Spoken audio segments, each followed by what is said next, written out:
श्री कृष्ण गोविंद हरे मुरारी, हे नाथ नारायण वासुदेवा। स्वागत है आप सभी भक्तों का आज के इस वीडियो में। तो आज के इस वीडियो में हम कार्तिक मास के 9वें अध्याय का बड़े ही प्रेम पूर्वक श्रवण करते हैं। आइए प्रिय भक्तों, आइए कथा मास का हम श्रवण करते हैं। राजा पृथु ने कहा, हे मुनि श्रेष्ठ नारद जी, आपने कार्तिक माह के व्रत में जो तुलसी की जड़ में भगवान विष्णु का निवास बताकर उस स्थान की मिट्टी की पूजा करना बतलाया है, अतः मैं तुलसी जी के महात्म्य को सुनना चाहता हूँ। तुलसी जी कहाँ और किस प्रकार उत्पन्न हुई, यह बताने की कृपा करें। नारद जी बोले, राजन, अब आप तुलसी जी का महत्व तथा उनके जन्म का प्राचीन इतिहास बड़े ही ध्यानपूर्वक सुनिए। एक बार गुरुदेव बृहस्पति और देवराज इंद्र शंकर भगवान का दर्शन करने कैलाश पर्वत की ओर चले। तब शंकर भगवान ने अपने भक्तों की परीक्षा लेने के लिए जटाधारी दिगंबर का रूप धारण कर उन दोनों के मार्ग में अवरोध उत्पन्न किया। यद्यपि वह तेजस्वी, शांत, लंबी भुजा और चौड़ी छाती वाले गौर वर्ण अपने विशाल नेत्रों से युक्त तथा सिर पर जटा धारण किए हुए बैठे थे, तथापि उन भगवान शंकर को न पहचान कर इंद्र ने उनसे उनका नाम व धाम आदि पूछते हुए कहा कि क्या भगवान शंकर अपने स्थान पर हैं या कहीं गए हुए हैं। इस पर तपस्वी रूप भगवान शिव कुछ नहीं बोले। इंद्र को अपने त्रिलोकनाथ होने का गर्व था। उसी अहंकार के प्रभाव से वह चुप किसी प्रकार रह सकता था। उसने क्रोधित होते हुए उस तपस्वी को ढूंढकर कहा, अरे मैंने तुझसे कुछ पूछा है और तू उसका उत्तर भी नहीं देता। मैं अभी तुझे इस वज्र का प्रहार करता हूँ, फिर देखता हूँ कि कौन तुझ दुर्गति की रक्षा करता है। इस प्रकार कहकर जैसे ही इंद्र ने उस जटाधारी दिगंबर को मारने के लिए हाथ में वज्र लिया ही वैसे ही भगवान शिव ने वज्र सहित इंद्र का हाथ स्तंभित कर दिया और विकराल नेत्र कर उसे देखा। उस समय ऐसा प्रतीत हो रहा था कि वह दिगंबर प्रज्वलित हो उठा है, वह अपने तेज से जला देगा। भुजाएं स्तंभित होने के कारण इंद्र दुखित होने के साथ साथ अत्यंत कुपित भी हो गया, परंतु उस जटाधारी दिगंबर को प्रज्वलित देखकर बृहस्पति जी ने उन्हें भगवान शंकर जानकर प्रणाम किया और दंडवत होकर उनकी स्तुति करने लगे। बृहस्पति कहने लगे, हे दीनानाथ, हे महादेव, आप अपने क्रोध को शांत कर लीजिए और इंद्र के साथ इस अपराध को भी क्षमा कीजिए। बृहस्पति ने यह वचन सुनकर भगवान शंकर ने गंभीर वाणी में कहा, मैं अपने नेत्रों से निकले हुए क्रोध को किस प्रकार रोकूं।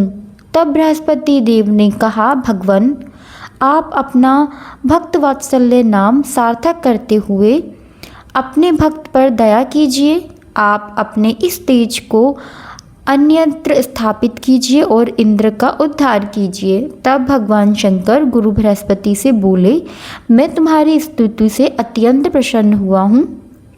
तुमने इंद्र को जीवन दान दिलवाया है। मुझे विश्वास है कि मेरे नेत्रों की अग्नि अब इंद्र को पीड़ा नहीं करेगी। बृहस्पति देव से इस प्रकार कहकर भगवान शिव ने अपने मस्तक से निकाले हुए अग्निमय तेज को अपने हाथों में ले लिया और फिर उसे क्षीर सागर में डाल दिया। तत्पश्चात भगवान शंकर अंतर्ध्यान हो गए। इस प्रकार जिसको जो जानने की कामना थी उसे जानकर इंद्र तथा बृहस्पति अपने अपने स्थान को चले गए। श्री राधे राधे मित्रों, तो यह था आज का कार्तिक मास्य 9 का अध्याय। अगले अध्याय को हम कल की वीडियो में जानेंगे। इससे पहले हम कार्तिक स्नान की बड़ी ही प्यारी कथा का भी श्रवण करेंगे। कार्तिक स्नान की सास बहू वाली कहानी। दो सास बहू थीं। कार्तिक मास आया तो सास बोली, मैं कार्तिक स्नान के लिए तीर्थ जाना चाहती हूँ। बहू बोली, मैं भी चलूँगी। सास बोली, तू अभी छोटी है, मुझे जाने दे। सासू तीर्थ गई तो वहू कुम्हार के से 33 कूढ़े ले आई। रोज एक कूढ़ा भर कर रखती। उधर गंगा में सासू जी की नथ गिर गई। बहू कुंडे में नहाती और बोली, सासू नहावे उठे मैं नहावूं कुंडे। इतने में गंगा की धारा कुंडे में आ गई। साथ में सासू माँ की नथ भी आ गई। बहू ने नथ पहचान ली और अपने नाक में पहन ली। महीना पूरा हुआ, सासू जी आई। बहू सामे लेने गई तो सास नथ के बोली, तू यहाँ कहाँ से ले आई? तो बहू बोली, यह तो मेरे कुंड में गंगा की धारा में साथ आ गई थी। अब सास बोली, मुझे ब्राह्मण भोज कराना है। बहू बोली, सासू जी तो ब्राह्मण मैंने भी जिमा दो, मैंने भी कार्तिक स्नान किया है। तूने कहाँ कार्तिक स्नान किया है? तो बहू बोली, ऊपर चलो मैं आपको बताती हूँ। ऊपर गए तो देखा सारे कुंड सोने के हो गए। बहू बोली, मैं रोज कुंड भर कर रखती थी और सुबह जल्दी उठकर नहाती थी और उल्टा करके रख देती। तब सासू जी बोली, बहू तू बहुत भाग्यवान है जो साक्षात गंगा जी की धारा तेरे पास आई। तूने श्रद्धा और विश्वास से कार्तिक स्नान किया था, भगवान ने तुझे फल दिया है। दोनों सास बहू ने धूमधाम से ब्राह्मण जिमाकर दक्षिणा देकर विदा किया। कार्तिक स्नान की कहानी यहाँ समापन। भगवान जैसे सास बहू को दिया वैसे सबको देना। इस कहानी के बाद आती है कार्तिक स्नान की बड़ी ही पौराणिक और प्रचलित कथा। दूसरी कथा, कार्तिक मास में राम लक्ष्मण जी की कहानी। राम लक्ष्मण की कहानी। भगवान श्री राम लक्ष्मण और सीता जी पिता दशरथ जी की आज्ञा से वनवास जाने लगे। रास्ते में सभी तीर्थ गंगा यमुना गोमती नदियाँ में पितृ तर्पण कर वन में कंद मूल फल फूल खाते हुए वन में अपना समय व्यतीत करने लगे। कार्तिक का महीना आया। एकम के दिन लक्ष्मण जी ने राम जी की आज्ञा से फल फूल लाकर माँ सीता को दिए। तब माँ सीता ने 4 पतल परोसी। तब लक्ष्मण जी ने पूछा, भाभी माँ आप 3 हैं, फिर 4 में क्या परोस रहा है? तब माँ सीता बोली, 1 पत्तल गौ माता की। राम जी लक्ष्मण जी गोमाता को पातल परोस दी। तब राम जी ने पूछा, सीता जी आपने खाना शुरू क्यों नहीं किया? तब सीता माँ बोली, मेरे तो राम कथा सुनने का नियम है। राम कथा सुनने के बाद ही मैं फल ग्रहण करूँगी। तब राम जी बोले, मुझे कथा सुना दो। लक्ष्मण जी बोले, मुझे भी सुना दो। तब माँ सीता बोली, औरत की बात औरत सुने। अब मेरे पति हो, आप मेरे देवर हो, आपसे कैसे कहूँ? तब लक्ष्मण जी ने सोचा, इस जंगल में कौन औरत मिलेगी? तब लक्ष्मण जी ने अपनी माया से एक नारी का निर्माण किया। उस नगरी में सब सुख सुविधा से युक्त थी। उस नगरी में तब चीज़ें सोने की थीं, इसलिए वह नगरी का नाम सोन नगरी रखा। सभी नगरवासियों को घमंड हो गया। उस नगरी में कोई गरीब नहीं था। जब सीता जी कुएं पर पानी लेने गईं और पनिहारिनी से राम राम किया तो कोई जवाब नहीं दिया। थोड़ी देर बाद एक छोटी कन्या आई। सीता जी उससे राम राम बोली और कह दिया, भाई राम कथा सुनेगी क्या? तब वह बोली, मेरे तो घर में काम है। सीता जी ने कहा, मेरे पति राम और देवर लक्ष्मण जी भूखे हैं। तब लड़की बोली, मेरी माँ मेरा इंतज़ार कर रही है। वह लड़की वहाँ से जाने लगी। तब माँ सीता के क्रोध से सारी नगरी साधारण हो गई। जब लड़की घर गई तो माँ बोली, बाईरी ये क्या हुआ? तब लड़की बोली, मेरी को तो पता नहीं।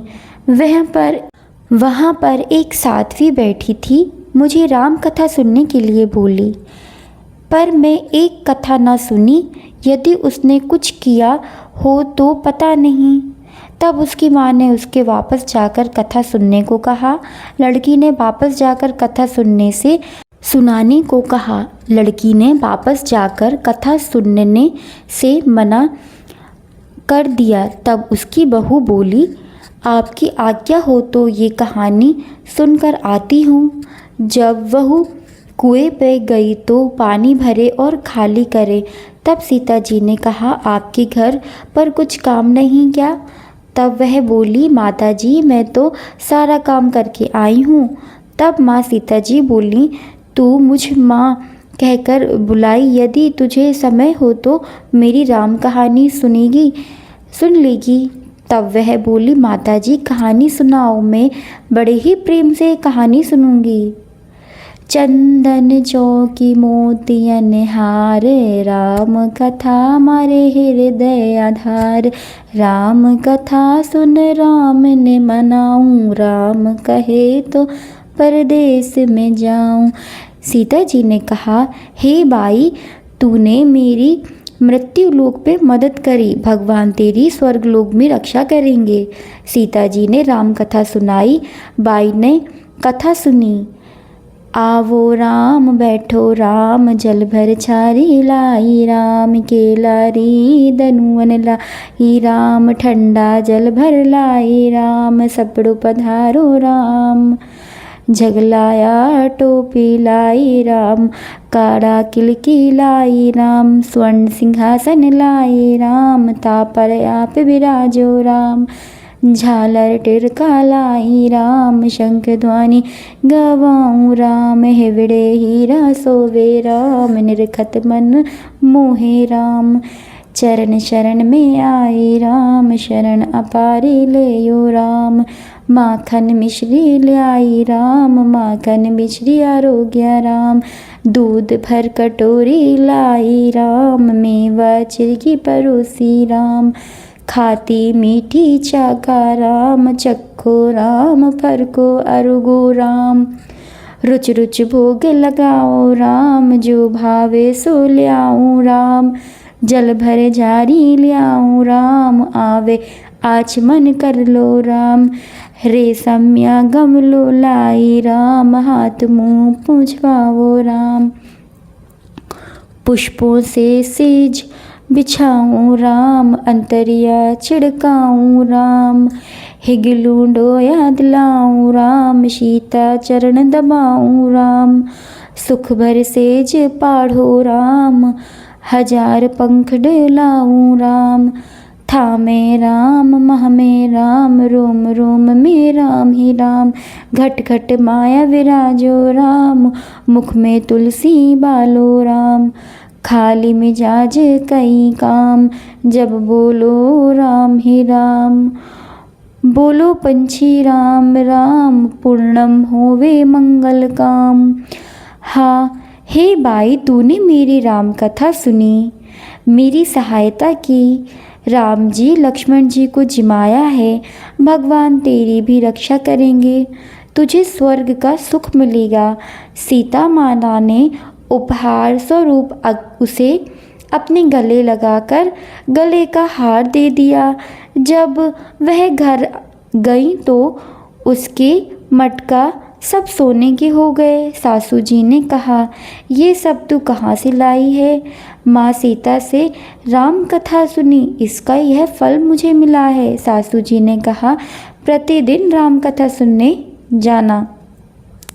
बाई को राम कथा सुनाते बहुत दिन हो गए। तब उसने माँ सीता से पूछा, इसका उद्यापन विधि भी बतलाएं माँ। तब सीता माँ ने कहा, 7 लड्डू लाना, 1 नारियल लाना, उसके 7 भाग करना, एक मंदिर में चढ़ाना, जिससे मंदिर बनवाने जितना फल होता है। एक भाग सरोवर के किनारे गाड़ देना, जिससे सरोवर खुदवाने का जितना फल होता है। एक भाग भगवत गीता पर चढ़ा देना, जिससे भगवत गीता पाठ करने से जितना फल होता है।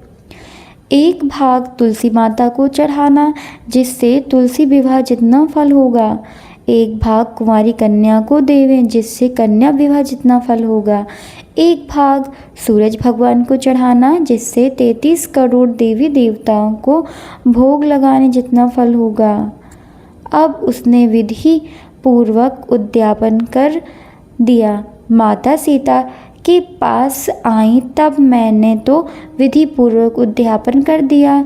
अब 7 दिन बाद वैकुंठ से विमान आएगा। 7 दिन पूरे हुए, विमान आया तो बहू ने कहा, सासू जी स्वर्ग से विमान आया है।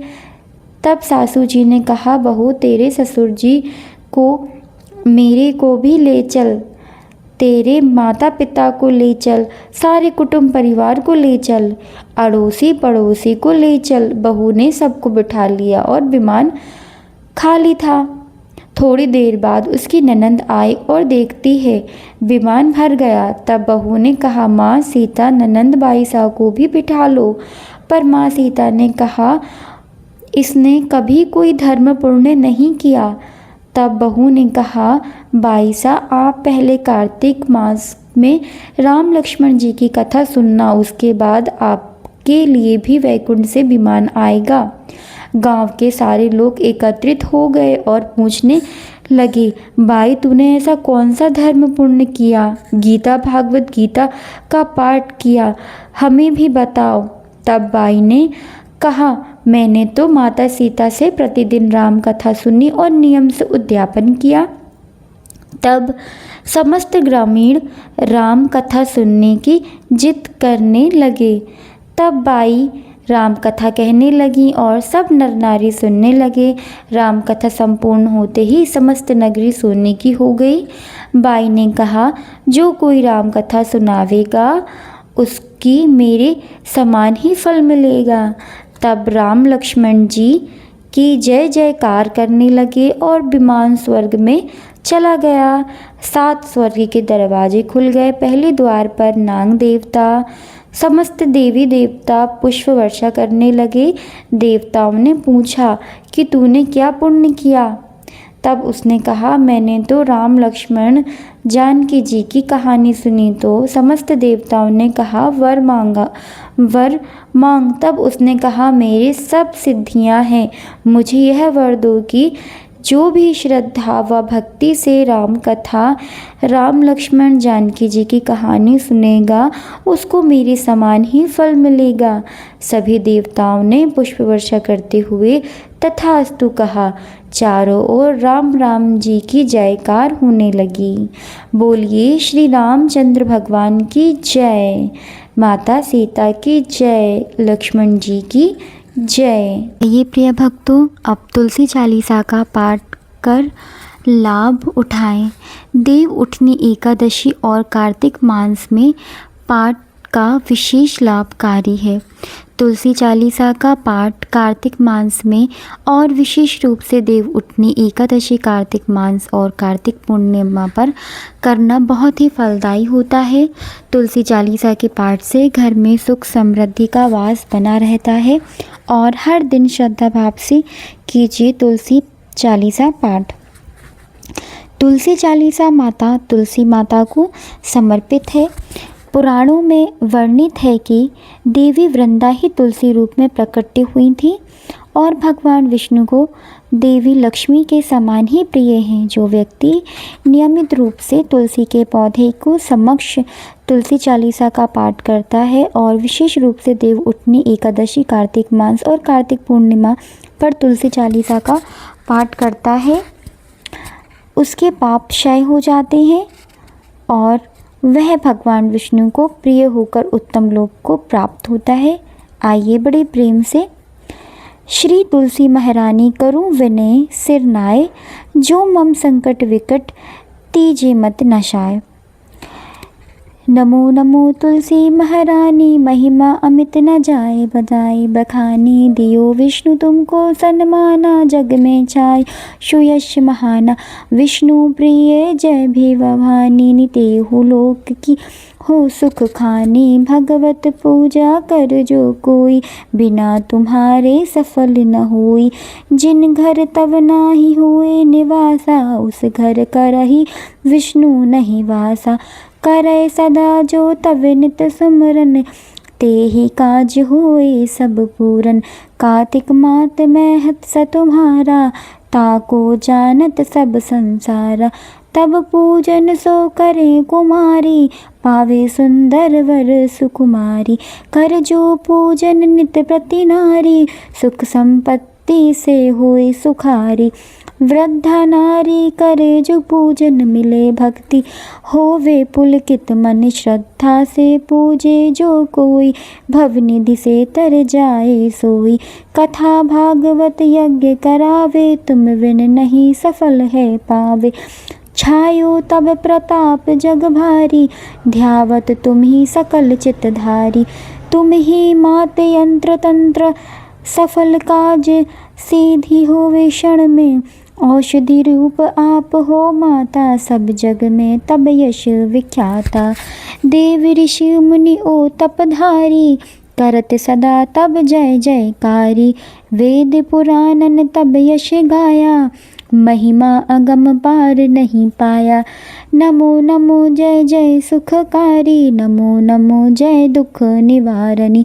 नमो नमो सुख संपत्ति देनी, नमो नमो आग कटान झेनी। नमो नमो भगतन दुख हरनी, नमो नमो दुष्टन मद छेनी। नमो नमो भार पार उतारनी, नमो नमो परलोक सुधारनी। नमो नमो निज भगतन उबारनी, नमो नमो जन काज सवारनी। नमो नमो जय कुमति निवासनी, नमो नमो सुख उपजानी। जयति जयति जय तुलसी माई, ध्याऊं तुमको शीश नमाऊं। निज जन जानी मोहि अपनायो, बिगड़े कारज आप बनायो। करूं विनय में मात तुम्हारी, पूर्ण आशा करूं हमारी। शरण चरण कर जे ही मनाऊं, निज दिन तेरे ही गुण गाऊं। किरहु मात यह अब मोह पर दया, निर्मल होए सकल मम काया। मांगू मात यह वर दीजे, सकल मनोरथ पूर्ण कीजे। जानू नहीं कुछ नेम आचारा, क्षमहु मात अपराध हमारा। वर हम मास करे जो पूजा, तय सम जग में और न दूजा। प्रथम ही गंगा जल मंगवावे, फिर सुंदर स्नान करावे। चंदन अक्षत पुष्प चढ़ावे, पुष्प दीप नैवेद्य लगावे। करे आचमन गंगा जल से, ध्यान करे हृदय निर्मल से। पाठ करे फिर चालीसा, स्तुति करे मात तुलसा की। यह विधि पूजा करे हमेशा, ताके तन नहीं रहे कलेशा। करे मास कार्तिक का साधन, सोवे नित पवित्र सिद्ध होई जाही। हे कथा महासुखदाई, पढ़े सो भव तर जाई। तुलसी मैया तुम कल्याणी, तुमरी महिमा सब जग जानी। भावना तुझे मानित नित धावे, गा गा कर माँ तुझे रहावे। यह श्री तुलसी चालीसा पाठ करे जो कोई, गोविंद सो फल पावही जो मन इच्छा होई।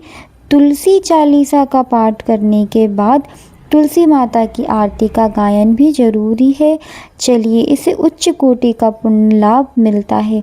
तो आइए प्रियगण श्रोता, हम तुलसी माता की आरती का बड़े ही प्रेम पूर्वक श्रवण करते हैं।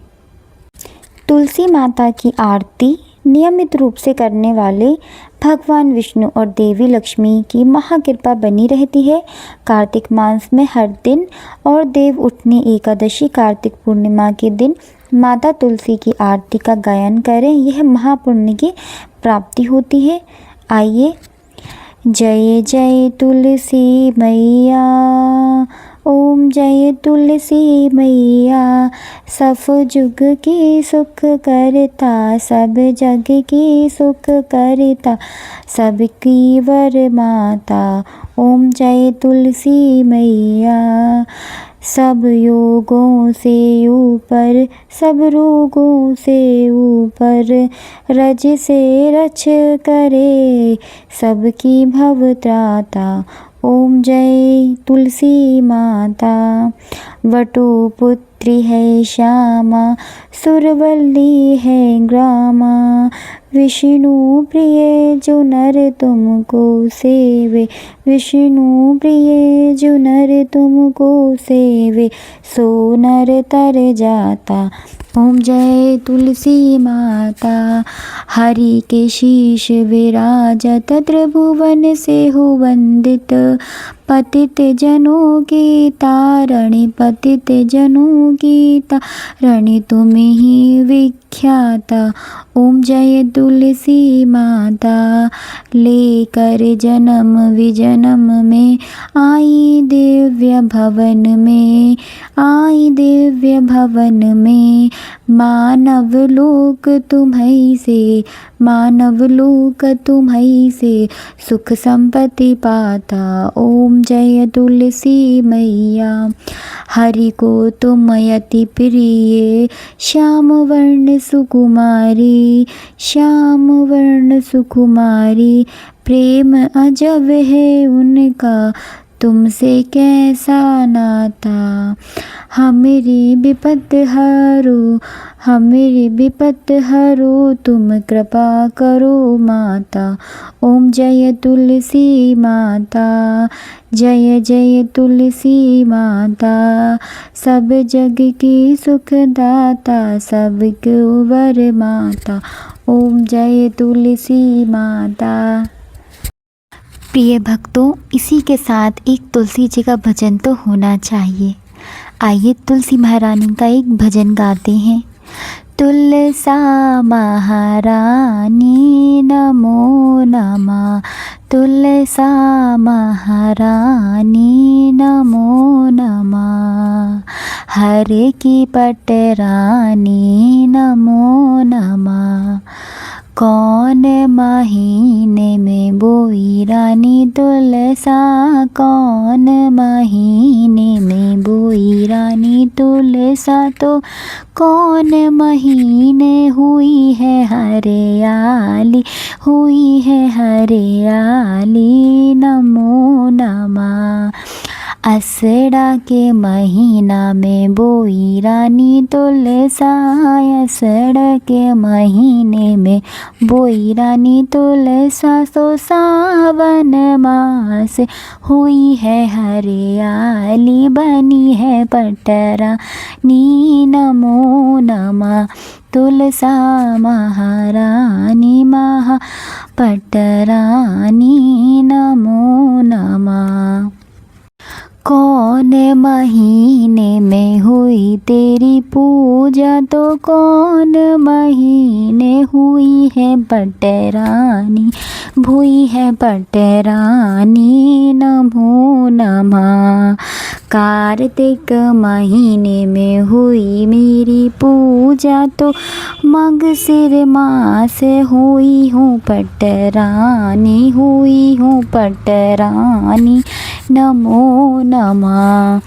धूप दीप नैवेद्य आरती, धूप दीप नैवेद्य आरती, पुष्पन की बरसा है बरसानी, बरसा है बरसानी नमो नमः। छप्पन भोग 36 व्यंजन, छप्पन भोग 36 व्यंजन, तो बिन तुलसा हर एक न मानी, एक न मानी नमो नमः। तुलसा महारानी महा पटरानी नमो नमः। जो कोई तुलसा को सवेरे गावे तो श्री कृष्ण के दर्शन पावे, हाँ दर्शन पावे। जो कोई तुलसा को दोपहर गावे सो श्रीखंड खीर खंड के भोग लगाए, हाँ भोग लगाए। जो कोई तुलसा माई को साँझ को गाए, श्री कृष्ण जी की आरती उतारे, आरती उतारे। जो कोई तुलसा को आधी रात गावे तो श्री कृष्ण के चरण दबावे, हाँ चरण दबावे। नमो नमः तुलसा महारानी महापटरानी, नमो नमः तुलसा महारानी महापटरानी, नमो नमः। बोली तुलसा महारानी की जय। जय श्री राधे। आप सभी भक्तों को मेरा राधे राधे। अगर आपको ये वीडियो पसंद आई हो, कथा कहानियाँ अध्याय अच्छे लगे हों तो आप वीडियो को लाइक करें, शेयर करें, कमेंट करें एंड सब्सक्राइब करना तो बिल्कुल ना भूलें। मिलते हैं नेक्स्ट वीडियो में एक नए अध्याय और नई कहानियों के साथ। इस कार्तिक महोत्सव में हम बड़ी ही प्यारी प्यारी कहानियाँ आपके लिए लाएंगे। आप और कौन सी कहानी सुनना चाहते हैं वो कमेंट बॉक्स में ज़रूर लिखें। तब तक के लिए जय श्री राधे, जय हरि नारायण।